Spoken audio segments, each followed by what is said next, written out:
I was not expecting this at all, but it appears we have a merger between Cedar Fair and Six Flags, two of the biggest theme park chains in the world.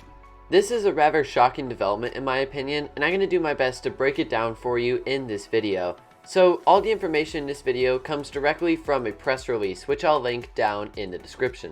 As you would expect for a press release like this, it's pretty lengthy and there's a lot of things to sift through, but I'm just going to try to give you the important things.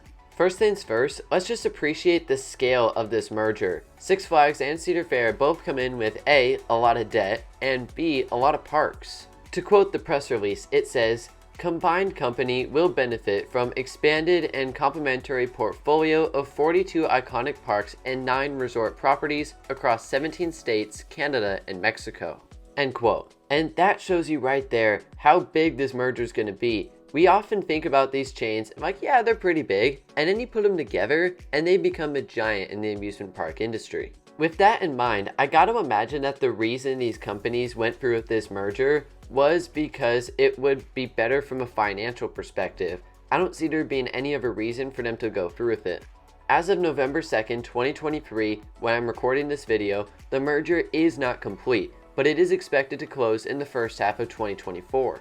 Before that happens, they need various approvals on the government side and on the shareholder side. Speaking of which, let's talk about shareholders right now. In this new company, which will operate under the Six Flags name by the way, the shareholders on the Cedar Fair side of things will have a little bit more power. Cedar Fair's shareholders will own 51.2% of the new company, and Six Flags shareholders will have the rest, which is 48.8%. To add a little more to this shareholder topic, I'm going to quote NBC News article on this merger topic. Quote, "Under the agreement announced Thursday, Cedar Fair's unit holders will receive 1 share of common stock in the combined company for each unit owned, while Six Flags shareholders will receive 0.5800 shares of stock in the combined company for each share owned." End quote. Some of this goes over my head a little bit, but one thing I do know is that Cedar Fair shareholders will have slightly more power in this new company. Let's transition now to the leadership side of things, because I know when I originally saw this, I was really intrigued to see who was going to be the CEO, who was going to be the chairman, all those types of things. So let's look at that now. The president and chief executive officer of this new company is going to be Richard Zimmerman, who currently has the same role in the Cedar Fair company. You might be wondering, what is Celine Basul's role going to be in this? Well, the current president and chief executive officer of Six Flags is going to become the executive chairman of the combined company's board of directors. Filling out a few more roles, Brian Witherow, who is currently the chief financial officer for Cedar Fair, he will serve as the chief financial officer for this new company. And Gary Mick, CFO of Six Flags, he will serve as chief integration officer in this new company. So I suppose a good thing to take away from all of that is that it looks like they have the major roles filled and the people in place to run this new Six Flags. Because at the end of the day, you can sign all the papers you want, you can have all the ideas in the world, but if you don't have the people to carry it out, then it just won't work. One thing that's noted in the press release, and something I want to bring up, is the fact that these companies don't really have very much overlap when it comes to parks being nearby each other. Really, the closest example of competition would be Northern California with California's Great America and Six Flags Discovery Kingdom, which on that note, I don't think this merger will impact the demise of California's Great America at all.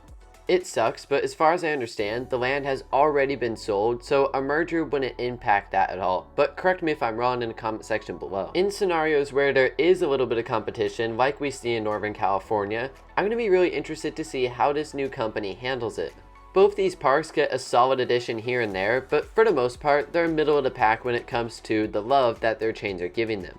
Hopefully we see lots of investment into Discovery Kingdom, but at the end of the day, their competition is going away for 2 reasons. 1, they're going to be a part of the same company, and then 2, it's going to be probably demolished in 10 years. So with that in mind, it could actually lead to less investments into Six Flags Discovery Kingdom, which, because that's my local Six Flags park, might be kind of a bummer, but there's no doubt that I'll be really fascinated to see how this new Six Flags company handles it.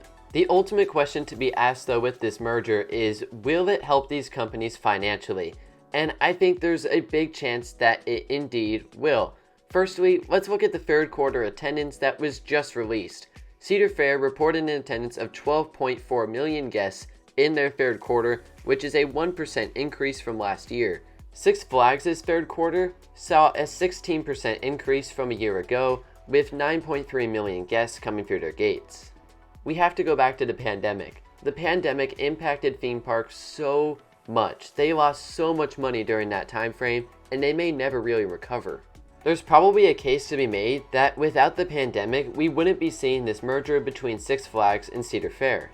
While we're on the subject, I'm going to quote the press release real quick. Quote, "Following the close of the transaction, Cedar Fair and Six Flags expect the combined company will benefit from the significant value created by total anticipated annual synergies of $200 million.